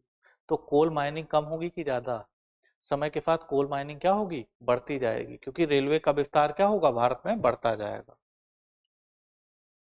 समझ पा रहे हो। तो कोल कहाँ पाया जाएगा, कुछ रीजन्स में पाया जाएगा। तो जहां कोल माइनिंग ज्यादा होगी, और अक्सर कोल कहाँ पाया जाएगा, वन वाले क्षेत्रों में पाया जाएगा, जहां वन ज्यादा होंगे। तो झारखंड हो गया, उड़ीसा हो गया, छत्तीसगढ़ हो गया, वेस्ट बंगाल हो गया, ये फॉरेस्ट रिच एरिया है। और फॉरेस्ट रिच एरिया है, वहां पर क्या होगा, माइनिंग करेंगे। माइनिंग करेंगे तो जंगलों को काटना पड़ेगा। राइट, उसी से उनकी ट्रेन चलनी है। और देखो क्या है दूसरा, दूसरा क्या चाहिए, इंडस्ट्री इन्हें सेटअप करनी है, आयरन एंड स्टील इंडस्ट्री इन्हें लगाना है। क्यों, क्योंकि रेलवे ट्रैक जो बिछाएंगे वो किसका होगा, इस्पात का होगा ना। तो आयरन एंड स्टील इंडस्ट्री इनको चाहिए, तो आयरन ओर भी एक्सट्रैक्ट करेंगे ये माइनिंग से। आयरन कहाँ से निकालेंगे, तो आयरन उसी एरिया से क्या होगा, झारखंड हो गया, फिर वही छत्तीसगढ़ हो गया, बिहार का कुछ रीजन हो गया, वेस्ट बंगाल हो गया, उड़ीसा हो गया, ये सब रीजन किसके हैं, यहाँ भी लोहा और कोयला पाया जाता है।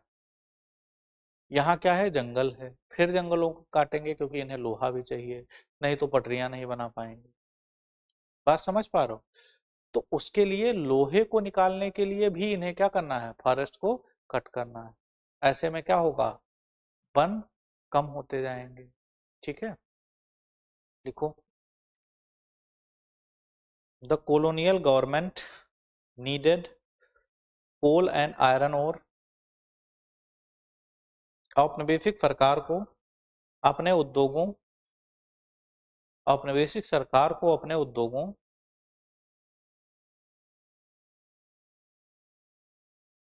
अपने उद्योगों और रेलवे को चलाने के लिए अपने उद्योगों और रेलवे को चलाने के लिए कोयला और लौह अयस्क की आवश्यकता थी।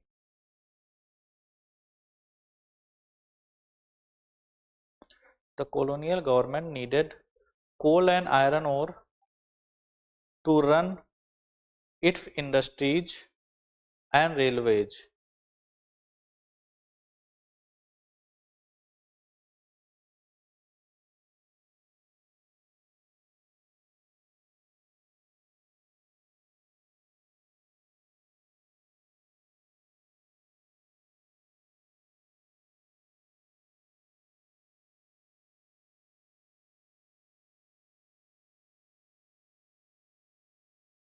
Industries and railways.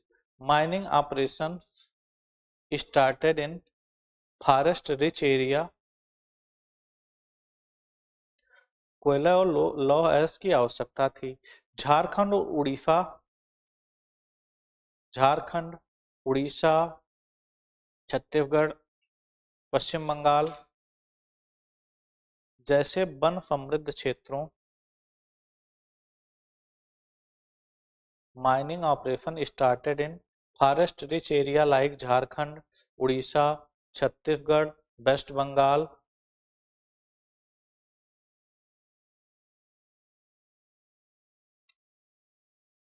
West Bengal, comma, which required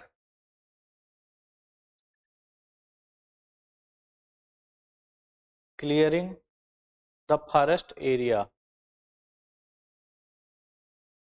जैसे वन समृद्ध क्षेत्रों में खनन कार्य शुरू हुए,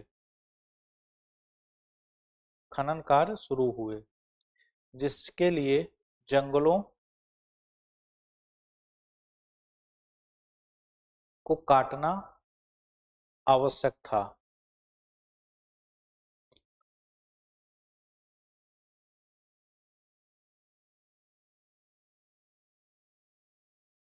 राइट, तो क्या कर रहे हैं, इसके लिए खनन के लिए और उद्योग लगाने के लिए भी क्या कर रहे हैं, जंगलों को काट रहे हैं। ठीक है, इतना क्लियर हुआ। और कैसे जंगलों का विनाश होगा, देखो, अर्बनाइजेशन एंड कंस्ट्रक्शन, शहरीकरण, अर्बनाइजेशन केवल लिखो,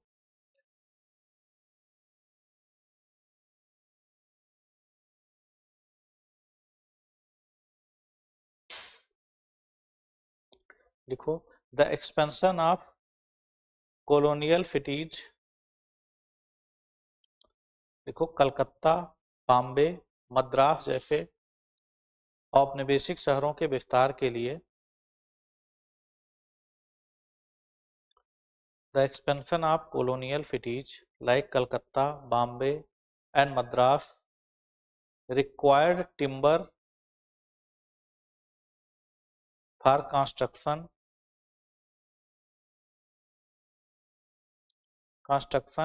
and fuel wood for growing population. Calcutta, Bombay, Madras जैसे औपनिवेशिक शहरों के विस्तार के लिए निर्माण हेतु इमारती लकड़ी और बढ़ती आबादी के लिए ईंधन की लकड़ी की आवश्यकता थी।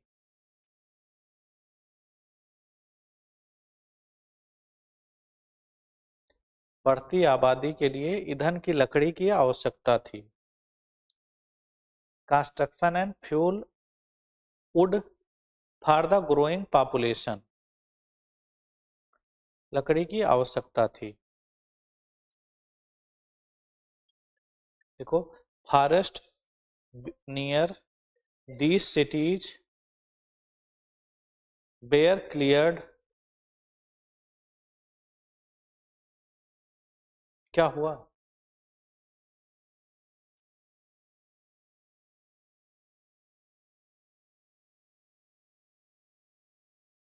बढ़ती आबादी के लिए ईंधन की लकड़ी, लड़की नहीं लकड़ी, हाँ, लकड़ी की आवश्यकता थी, आवश्यकता थी। इंग्लिश में लिख लिया है ना, क्या लिखा है? हाँ, forest near these cities were cleared to meet these urban demands, to meet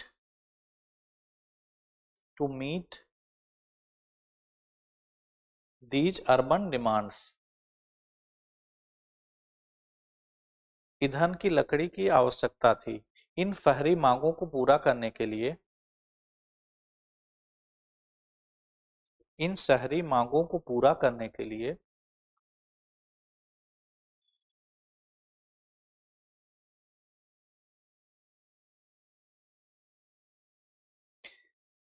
शहरों के आसपास के जंगलों को साफ कर दिया गया।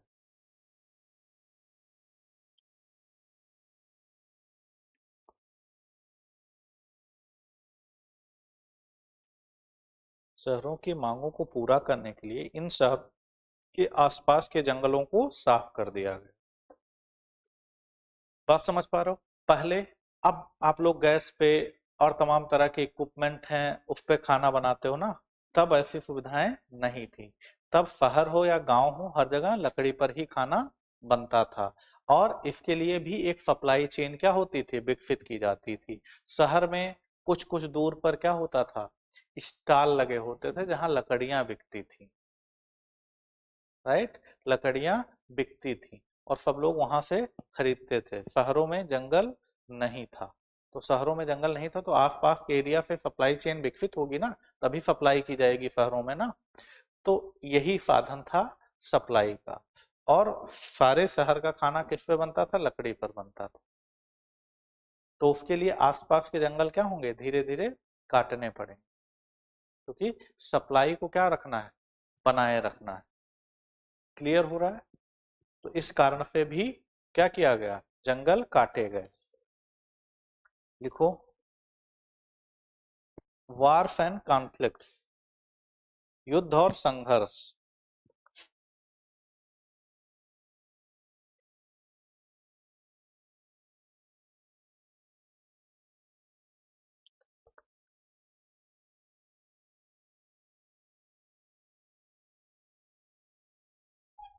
अब देखो, अगर युद्ध हो रहा है या कॉन्फ्लिक्ट है, तो कौन युद्ध लड़ रहा था उस समय? अंग्रेज लड़ रहे थे। अंग्रेज फर्स्ट वर्ल्ड वार लड़ रहे हैं, सेकंड वर्ल्ड वार लड़ रहे हैं। उनको लकड़ी की जरूरत पड़ेगी ना, शिप्स उनकी क्षतिग्रस्त होंगी ना, उन्हें युद्ध करना है। अगर युद्ध, कहीं युद्ध करने जा रहे हैं तो उसके लिए भी लकड़ी चाहिए, क्योंकि वहां क्या होगा, खाना बनाना है, टेंट लगाना है, तमाम तरह के साधन और उपलब्ध कराने हैं, वहां भी उनको लकड़ियां चाहिए। तो भारत के पास पर्याप्त था, राइट। तो लिखो इसमें, the two words world war had a significant impact on Indian forest, दो विश्व युद्धों का भारतीय वनों पर महत्वपूर्ण प्रभाव पड़ा। दो विश्व युद्धों का भारतीय वनों पर महत्वपूर्ण प्रभाव पड़ा।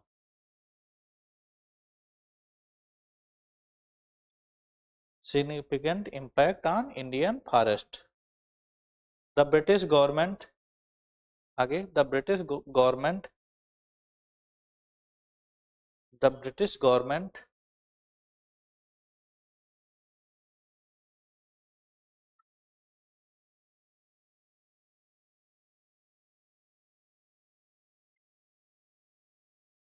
heavily exploited forest resource.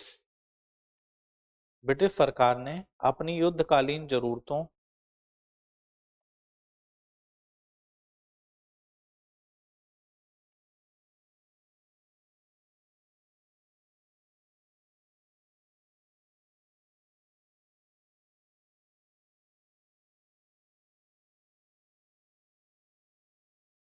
The British government heavily exploited forest resource to meet its wartime needs. British सरकार ने अपनी युद्धकालीन जरूरतों जैसे जलयान निर्माण, हवाई जहाजों और तंबुओं के निर्माण के लिए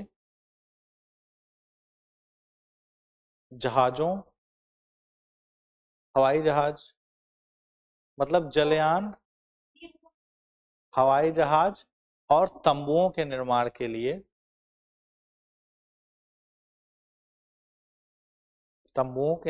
लिए लकड़ी की पूर्ति हेतु वन संसाधनों का भारी मात्रा में दोहन किया।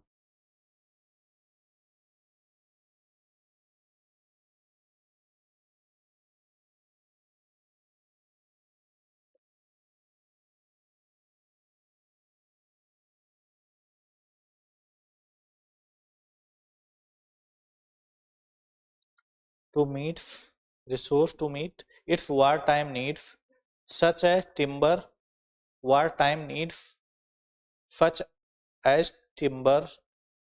for building ships, aircrafts and tents.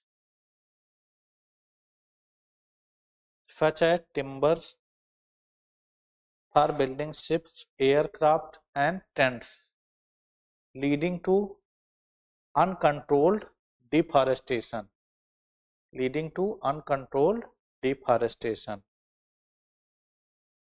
जहाजों, हवाई जहाजों, तंबुओं के निर्माण के लिए लकड़ी की पूर्ति हेतु वन संसाधनों का भारी मात्रा में दोहन किया, जिससे अनियंत्रित वनों की कटाई हुई।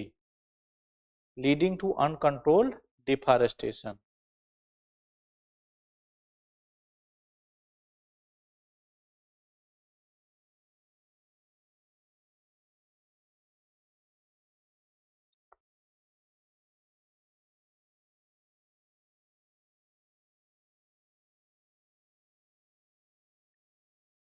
ठीक है, तो इस कारण से उस काल में क्या था, भारत में वन संसाधनों का नुकसान हुआ। क्लियर हुआ? क्लियर क्या हुआ? फॉरेस्ट क्लियर हुआ। ठीक है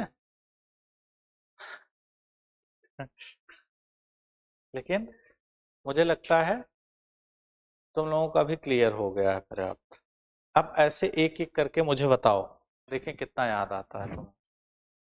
पहले क्या था, हमने क्या बताया, एग्रीकल्चर का एक्सपेंशन, कृषि क्षेत्र के विस्तार से। तो कृषि क्षेत्र का विस्तार अंग्रेज क्यों करना चाह रहे हैं? क्योंकि उन्हें क्या चाहिए, ज्यादा रेवेन्यू चाहिए। ज्यादा रेवेन्यू कहाँ से आएगा? लैंड रेवेन्यू से आएगा। तो ऐसे में लैंड, एग्रीकल्चर लैंड का क्षेत्र, रीजन अगर बढ़ेगा तो उनका टैक्स क्या होगा, बढ़ जाएगा। तो वो प्रमोट करेंगे, वो क्या करेंगे, प्रमोट करेंगे कि जो फॉरेस्ट लैंड है किसमें कन्वर्ट हो, फॉरेस्ट लैंड या चारागाह किसमें कन्वर्ट हो जाए, कृषि योग्य भूमि में कन्वर्ट हो जाए। इसके लिए उनको क्या करना था, किस चीज की खेती को प्रमोट करना था, चाय की और काटन की खेती करनी थी और नील की खेती करनी थी। तो इन खेती की करने के लिए कृषि क्षेत्र का विस्तार करना चाहते थे। दूसरा क्या था, क्या बताया था मैंने, एक्सपेंशन ऑफ रेलवे। किस क्षेत्र का विस्तार क्यों करना चाहते थे? क्योंकि यहाँ उन्हें एडमिनिस्ट्रेटिव कंट्रोल चाहिए था। भारत में क्या चाहिए था? प्रशासनिक नियंत्रण चाहिए था।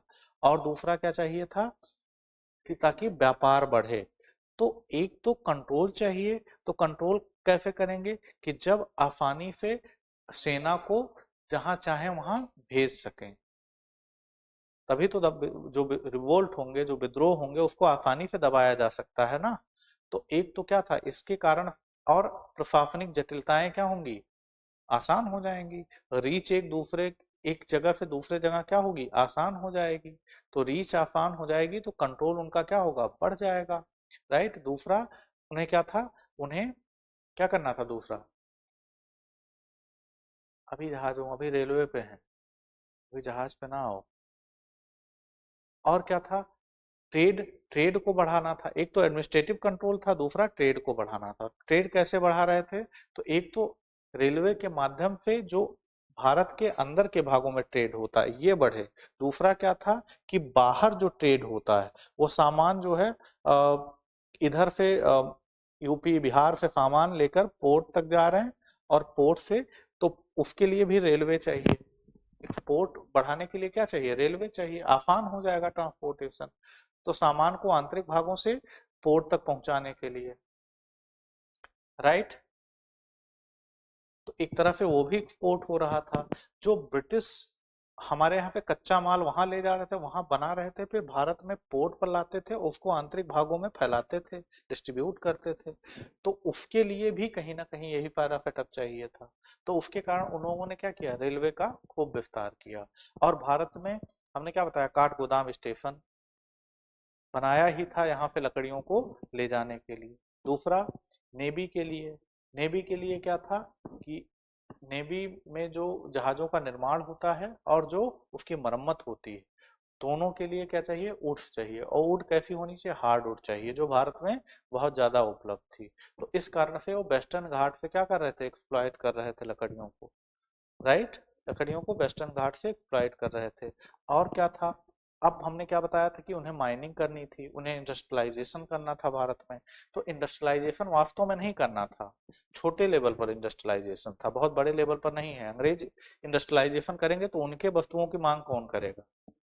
राइट। लेकिन बाद के काल में कुछ शुरू होगा, कुछ प्राइवेट लोग होंगे जो ऐसा करना चाहेंगे, तो उसके लिए क्या चाहिए? माइनिंग चाहिए उसके लिए। और माइनिंग किसकी? तो पहले कोल की, क्योंकि ट्रेन भी उसी से चलेगी। तो कोल माइनिंग, और कोल का ट्रांसपोर्ट भी ट्रेन से होगा।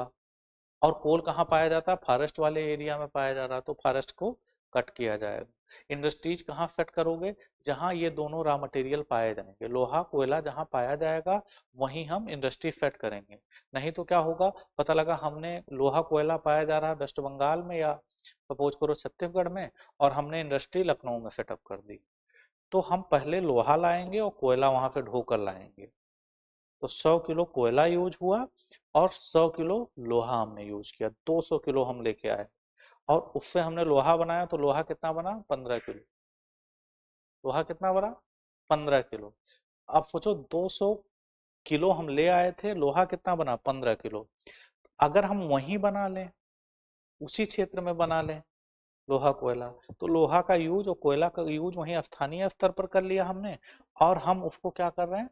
उस कोयले को, उस जो लोहा बना, जो लोहा बना, अब मुझे 15 किलो ही लखनऊ ले आना है, तो ट्रांसपोर्टेशन कास्ट क्या होगी? कम हो जाएगी ना। तो इसलिए ऐसे उद्योग कहाँ सेट किए जाते हैं? जहां पर इनका उत्पादन होता है। हो सकता है कि लोहे के क्षेत्र में कर लें या कोयले के क्षेत्र में कर लें, तो एक ही चीज को ट्रांसपोर्ट करना पड़ेगा। समझ पा रहे हो बात को कि नहीं? तो इस कारण से उन क्षेत्रों में क्या होगा? इंडस्ट्रियलाइजेशन होगा। इंडस्ट्रियलाइजेशन होगा, उसके लिए भी जंगल काटने पड़े। क्लियर हो रहा है? और क्या करेंगे? वार हो रहा वहां पर, वहां क्या है? वार हो रहा है, युद्ध हो रहा है। अगर युद्ध होगा ब्रिटेन में, तो युद्धकालीन जब युद्ध की परिस्थितियां उत्पन्न होंगी, तो उसके लिए भी उनको क्या चाहिए? लकड़ी चाहिए। और उसके लिए भारत है। उनकी शिप्स क्या होंगी? क्षतिग्रस्त होंगी। नए शिप्स निर्मित करने पड़ेंगे उन्हें। टेंट के लिए लकड़ी चाहिए। वहां भोजन सामग्री के लिए लकड़ी चाहिए। भोजन बनाएंगे कहाँ? लकड़ी, लकड़ी चाहिए उसके लिए। तो लकड़ी भारत से जाएगी। तो उस काल में भी चीजें क्या होंगी, बढ़ेंगी। और क्या बताया था मैंने, शहरीकरण, अर्बनाइजेशन, जैसे जैसे अर्बनाइजेशन बढ़ेगा, अर्बनाइजेशन का क्या मतलब है कि क्लस्टर निर्मित हो रहा है, एक क्षेत्र निर्मित हो रहा है, उस क्लस्टर के आसपास क्या होगा, चीजें सेटअप होंगी। ठीक है, वहां पॉपुलेशन डेंसिटी क्या होगी, बढ़ेगी, और वो पॉपुलेशन डेंसिटी मांग करेगी। तो मांग किसकी करेगी, लकड़ी जरूरत पड़ेगी ना शहरों को, तो लकड़ी की जरूरत अगर शहरों पे पड़ेगी तो क्या होगा, शहरों का तो आसपास के जंगल क्या होंगे, काटने पड़ेंगे। और कुछ इसमें, वार, वर्ल्ड वार में जरूरत बता दिया मैंने। औपनिवेशिक नीतियां, हाँ, कॉलोनियल फॉरेस्ट पॉलिसी। पहले क्या था, हमने क्या बताया था, ट्राइबल में कम्युनिटी राइट होता था, अब यहाँ कम्युनिटी राइट होगी, कम्युनिटी राइट नहीं होगी, यहाँ किसका राइट होगा, यहाँ ब्रिटेन ने क्या कहा कि अब राज्य के जो वन संसाधन है उस पर किसका, स्टेट का कंट्रोल है, राज्य का कंट्रोल है, और राज्य का कंट्रोल होगा तो कहीं ना कहीं क्या होगा, वो कट करना चालू कर देंगे। दूसरा क्या बताया था, उन लोगों ने मोनोकल्चर को बढ़ावा दिया, पहले मिक्स थे, कई कई तरह के प्लांट एक फॉरेस्ट में पाए जा रहे थे, लेकिन उन्होंने नीड्स के अनुरूप फॉरेस्ट लगाने को प्रोत्साहित किया, जो कहीं ना कहीं उसके विनाश का भी कारण बनेगा कि और डाइवर्सिटी क्या होगी, वहां पे खत्म हो जाएगी ना। और जिस प्लांट को जिस एरिया में आप लगा रहे हो, पता नहीं वो अनुकूलित है या नहीं है, उसमें एडाप्टेशन उस एरिया के हिसाब से है या नहीं है, ये भी निर्भर करता है। तो ये नीतियां क्या कर रही हैं भारत में, जो लॉस ऑफ डिफॉरेस्टेशन है, या डिफॉरेस्टेशन क्यों हो रहा है, तो यही सब कारण, इसी के केंद्र में आप भारत में डिफॉरेस्टेशन को देख सकते हैं। क्लियर हुआ, यहाँ तक कोई डाउट किसी को? हम्म,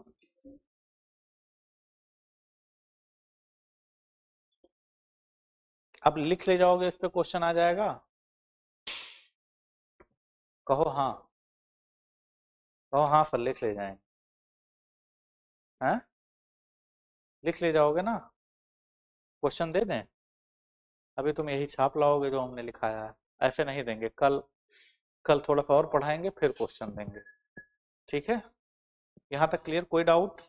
अब पढ़ के आना है इसको, ये दोनों चैप्टर एनसीईआरटी के जो बताए हैं वो, और ये चैप्टर पूरा, ये दो चैप्टर तुम्हें पढ़ के आना है। सेकंड खंड से मैं कोई लापरवाही नहीं चाहता हूँ, ठीक है, जितना पढ़ रहे हो उतना पढ़ के तुम्हें कल आना है। ये दो चैप्टर पढ़ के आओगे ना, ये दोनों चैप्टर पढ़ के आना,